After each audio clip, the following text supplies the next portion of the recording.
नमस्कार दोस्तों, साक्षी एजुकेशन में आप सभी का हार्दिक स्वागत करते हैं। हमारे इस साक्षी एजुकेशन की तरफ से आप सभी को धनतेरस की हार्दिक शुभकामनाएं देते हैं। दोस्तों, पहले वीडियो में हमने देखा कि यूएनओ क्या है, इसका उद्देश्य क्या है, क्यों इसकी जानकारी होना हमें ज़रूरी है, हमारे एग्ज़ाम के दृष्टिकोण से कौन कौन से इससे क्वेश्चन बन सकते हैं, उन सब के बारे में हमने देखा। आज हमें इस यूएनओ के सेकंड पार्ट में देखना है कि यूएनओ के कौन कौन से प्रमुख 6 अंग हैं।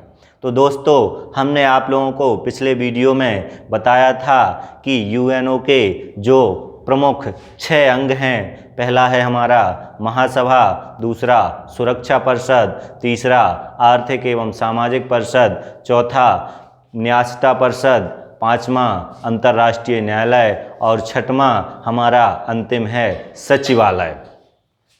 आइए दोस्तों, देखते हैं क्या है महासभा। तो यूएनओ का पहला और महत्वपूर्ण अंग है महासभा। इसे अंग्रेजी में जनरल असेंबली के नाम से जाना जाता है। जनरल असेंबली के नाम से जाना जाता है। दोस्तों, यूएनओ के जो सभी सदस्य देश हैं, उन सभी के प्रतिनिधि इस महासभा में भाग लेते हैं। इसीलिए इसे विश्व की लघु संसद के नाम से जाना जाता है। किस नाम से जाना जाता? विश्व की लघु संसद। विश्व की लघु संसद के नाम से जाना जाता है।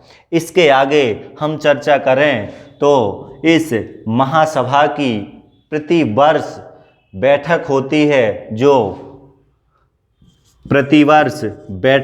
है, जो सितंबर माह के तीसरे मंगलवार से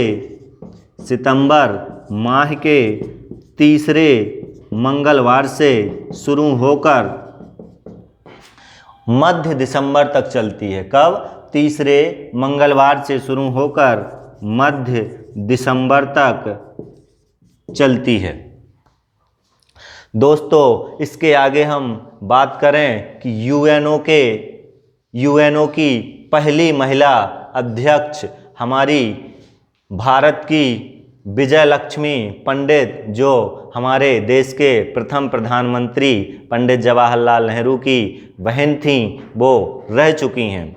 इसके अलावा वर्तमान में हम बात करें कि यूएनओ में हमारे देश का प्रतिनिधि कौन है, तो वर्तमान में हमारे देश के जो महासभा के प्रतिनिधि हैं वो हैं टीएस त्रिमूर्ति। इसके अलावा हम दूसरे अंग की बात करते हैं, जो है हमारा सुरक्षा परिषद। दूसरा अंग है हमारा सुरक्षा परिषद। इसे सिक्योरिटी काउंसिल के नाम से भी जाना जाता है। किस नाम से? Security council. इसे सिक्योरिटी काउंसिल के नाम से जाना जाता है। इसका प्रमुख उद्देश्य अंतर्राष्ट्रीय शांति एवं सुरक्षा को बनाए रखना है। इसी कारण इसे दुनिया का पुलिसमैन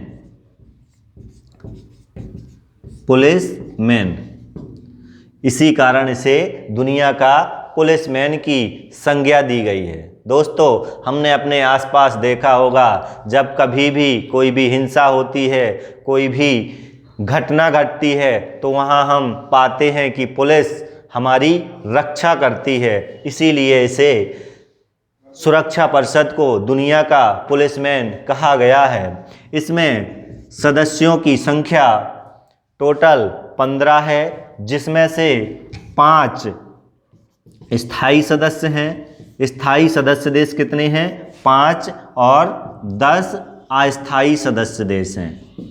5 हमारे स्थायी सदस्य देश हैं और 10 अस्थायी सदस्य देश हैं। जो स्थायी सदस्य हैं वो हैं हमारे अमेरिका, ब्रिटेन, चीन, फ्रांस और रूस।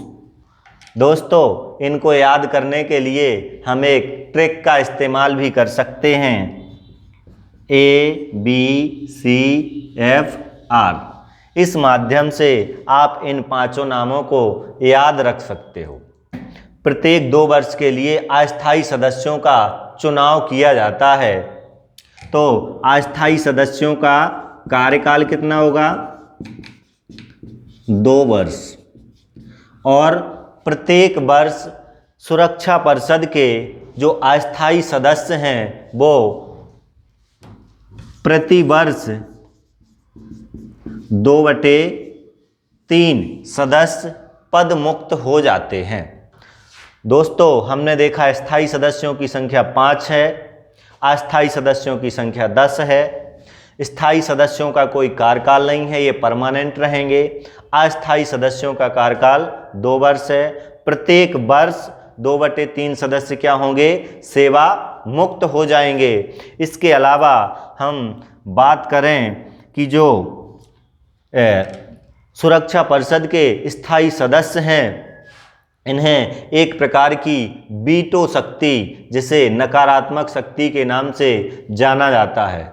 महासभा में जब किसी विधेयक पर विचार विमर्श होता है तो इन सदस्यों के सकारात्मक वोट आना बहुत ज़रूरी है। यदि इन देशों ने अपने वीटो का प्रयोग कर दिया तो वो विधेयक वहीं रद्द हो जाएगा। साथ में हल्की सी चर्चा कर लेते हैं कि जो 10 अस्थायी सदस्य हैं, इसमें भारत 8 बार शामिल हो चुका है 10 सदस्यों में, जिसमें से सबसे पहले भारत 1950-51 में, दूसरी बार 67-68 में, तीसरी बार 72-73 में, चौथी बार 77-78 में, पांचवी बार 84-85 में, छठवीं बार 91-92 में, सातवीं बार 2011-12 में और आठवीं और अंतिम बार भारत अभी भी सुरक्षा परिषद का अस्थायी सदस्य है। यानी कि 20 और 21 के सेशन में भी भारत सुरक्षा परिषद का अस्थायी सदस्य है। इसके अलावा इन वीटो के बारे में एक चर्चा और कर लें। क्वेश्चन कॉम्पिटिटिव एग्जाम्स में पूछा जाता है कि सबसे पहले वीटो का प्रयोग किस देश ने किया था? तो सबसे पहले वीटो का प्रयोग अमेरिका। किसने किया? वीटो का प्रयोग सबसे पहले अमेरिका ने। और सर्वाधिक बार आपका वीटो का प्रयोग रूस ने।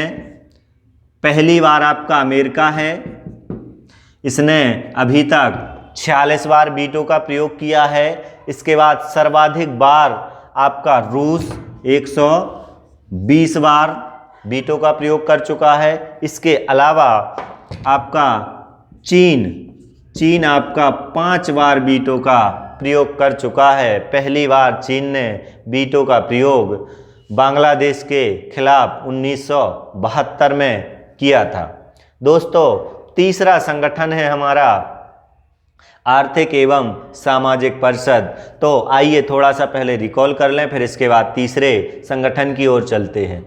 तो पहला संगठन हमने बताया, पहला अंग हमने बताया महासभा, जिसे जनरल असेंबली के नाम से जानते हैं। दोस्तों, यूएनओ के सभी सदस्य देश इसमें भाग लेते हैं, इसलिए इसे विश्व की लघु संसद कहते हैं।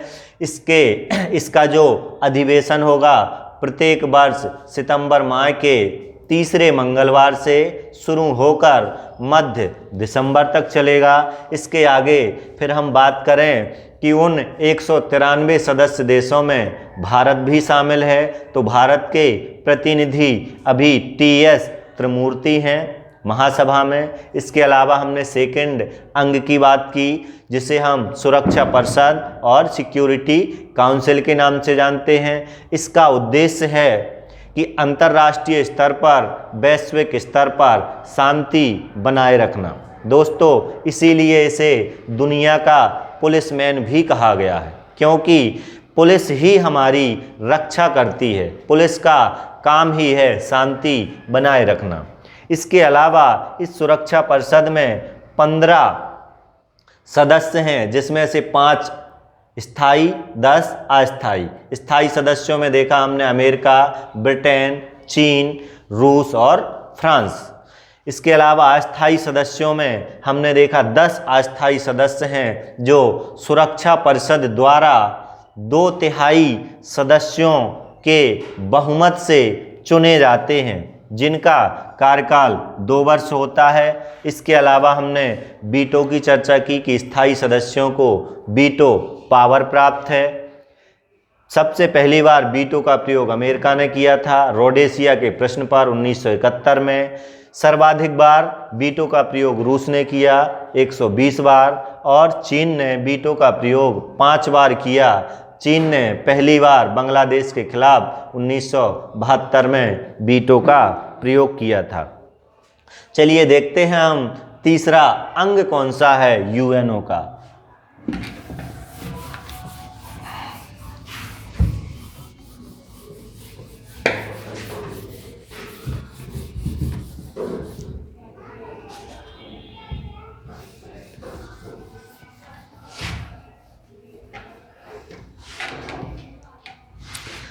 दोस्तों, तीसरा अंग है हमारा आर्थिक एवं सामाजिक परिषद, जिसे इकोनॉमिक एंड सोशल काउंसिल के नाम से भी जाना जाता है। दोस्तों, अंतर्राष्ट्रीय स्तर पर हम देखें कि केवल राजनैतिक गतिविधियों से इस विश्व को समेट के नहीं रखा जा सकता, इस विश्व को एक करके नहीं रखा जा सकता। इसीलिए हमें राजनैतिक गतिविधियों के अलावा आर्थिक और सामाजिक गतिविधियों को भी समेट के रखना पड़ेगा। इसमें सदस्यों की संख्या वर्तमान में 54 हो गई है। प्रारंभ में इसके सदस्यों की संख्या आपकी 18 थी। प्रारंभ में इसके सदस्यों की संख्या 18 थी। 1966 में 27 कर दी गई। 1966 में 27 कर दी गई और वर्तमान में कितनी है? 54। यानी कि 1973 में इसकी सदस्य संख्या 54 कर दी गई।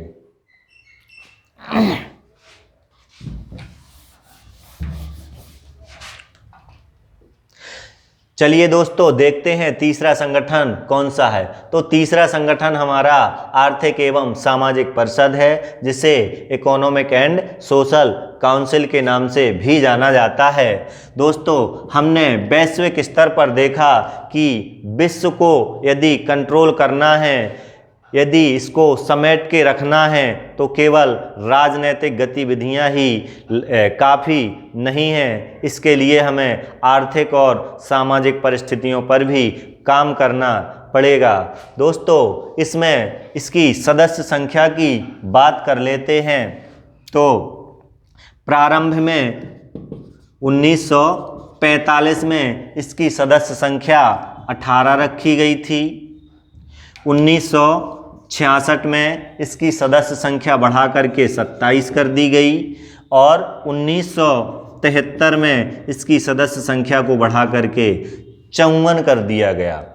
इन सदस्यों का जो कार्यकाल है, इन सदस्यों का जो कार्यकाल है वो 3 वर्ष निर्धारित किया गया। इन सदस्यों का जो कार्यकाल है वो कितना निर्धारित किया गया? 3 वर्ष। और प्रत्येक वर्ष इसके 1/3 सदस्य प्रत्येक वर्ष इसके 1/3 या 1/3 सदस्य क्या होंगे? सेवा मुक्त। इसके 1/3 सदस्य सेवा मुक्त होंगे। इसके अलावा इसका सेवा मुक्त होंगे। इसके अलावा हम देखते हैं चौथा संगठन हमारा न्यासिता परिषद। कौन सा है चौथा?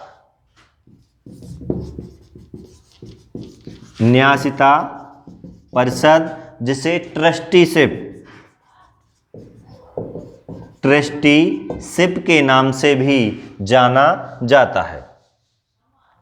इस न्यासिता परिषद का वर्तमान में कोई भी काम नहीं है, क्योंकि जब हमारा संगठन बना था तो इसे इसलिए जोड़ा गया था कि वैश्विक स्तर पर बहुत सारे देश ऐसे थे जो अपने देश की अर्थव्यवस्था, अपने देश का शासन स्वयं नहीं चला सकते थे। बहुत सारे अल्प विकसित देश थे, इसीलिए विकसित देशों को ये दायित्व सौंपा गया कि वो उन देशों की मदद करें शासन चलाने में। इसीलिए ये ट्रस्टीशिप या न्यासिता परिषद का सिद्धांत जोड़ा गया था, लेकिन वर्तमान में इसकी कोई भी आवश्यकता नहीं है, क्योंकि सभी देश इतने सक्षम हो चुके हैं, इतने जागरूक हो चुके हैं कि अपने देश की शासन व्यवस्था स्वयं चलाने में सक्षम है।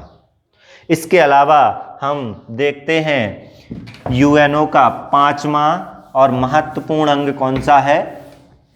अंतर्राष्ट्रीय न्यायालय। 5वां है अंतर्राष्ट्रीय न्यायालय, जिसे कोर्ट ऑफ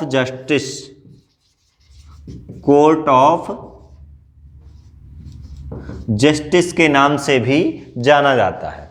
दोस्तों, इसकी जो स्थापना हुई थी 3 अप्रैल 1946 को। इसकी स्थापना 3 अप्रैल 1946 को हुई थी। इसका जो मुख्यालय है वो हैग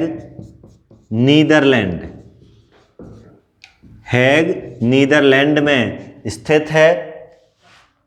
इस अंतर्राष्ट्रीय न्यायालय का अपना अलग संविधान है। यूएनओ का हमारा अलग संविधान है, अंतर्राष्ट्रीय न्यायालय का हमारा अलग संविधान है। इसके संविधान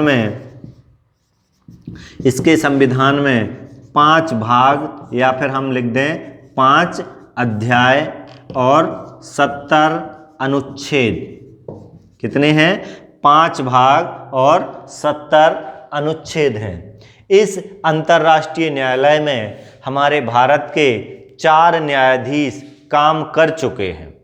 पहले थे हमारे वीएन राव, दूसरे नागेंद्र सिंह, तीसरे दलबीर सिंह भंडारी और चौथे आपके आरएस पाठक जी थे। इसके अलावा हम इनके सदस्यों की बात करें या फिर अंतर्राष्ट्रीय न्यायालय के न्यायाधीशों की संख्या की बात करें तो इनकी संख्या 15 होती है। इन न्यायाधीशों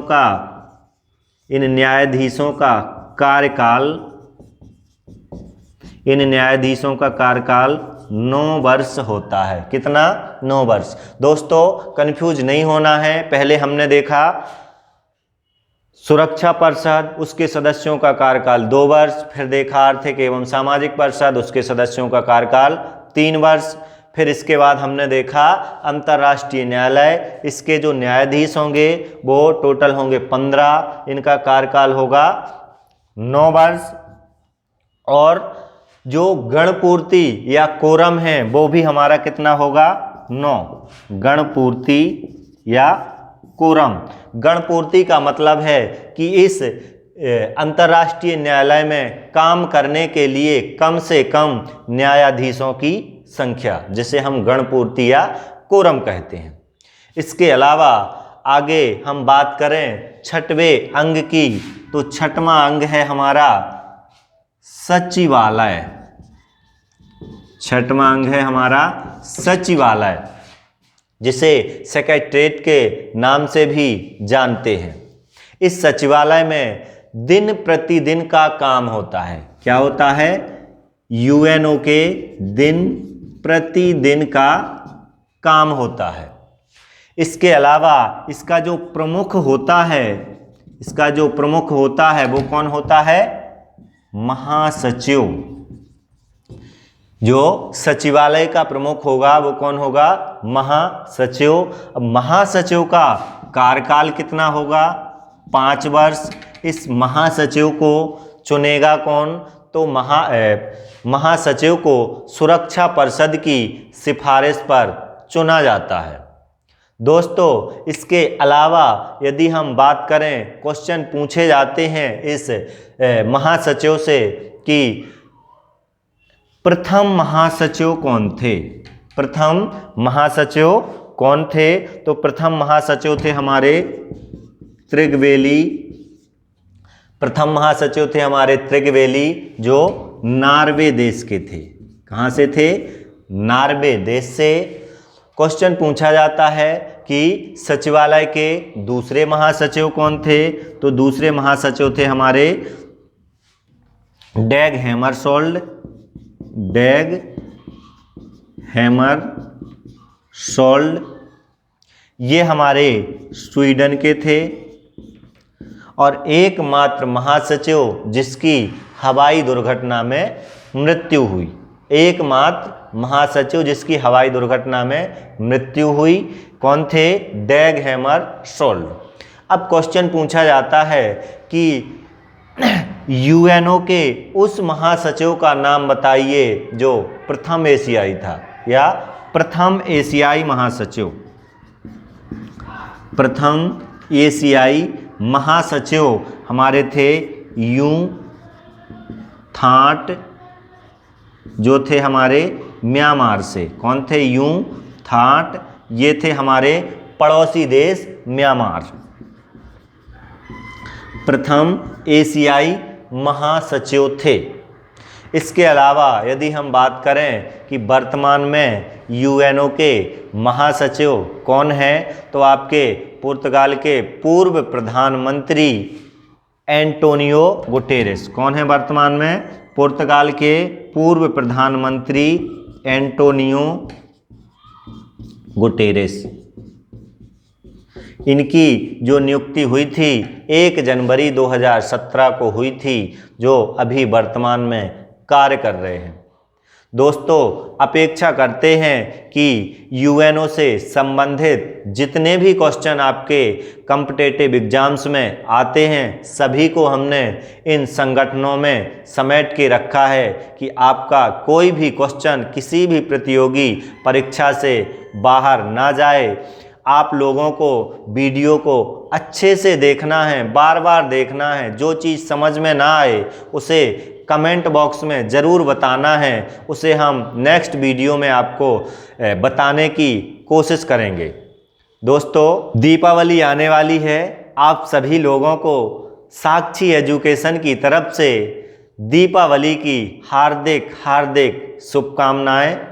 इन शुभकामनाओं के साथ आपको ध्यान रखना है कि जो हम पटाखे फोड़ रहे हैं उनको सावधानी के साथ फोड़ें। चलिए, यदि आपको ये वीडियो पसंद आए तो इसे लाइक करना है, सब्सक्राइब करना है, और जैसे ही आप सब्सक्राइब कर दोगे तो नेक्स्ट वीडियो जो हमारे आएंगे अंतर्राष्ट्रीय संगठनों से संबंधित, जैसे हमारा हो गया WHO, IMF, G4, G20, G8 क्या है, इन सब संगठनों के बारे में जो हमारे नेक्स्ट वीडियो आएंगे उन सब की लिंक आपको पहले आ जाएगी यदि आप सब्सक्राइब करते हैं तो। इसके बाद आपकी जो नेक्स्ट वीडियो आएगी वो दीपावली के बाद आएगी। तब तक के लिए नमस्कार।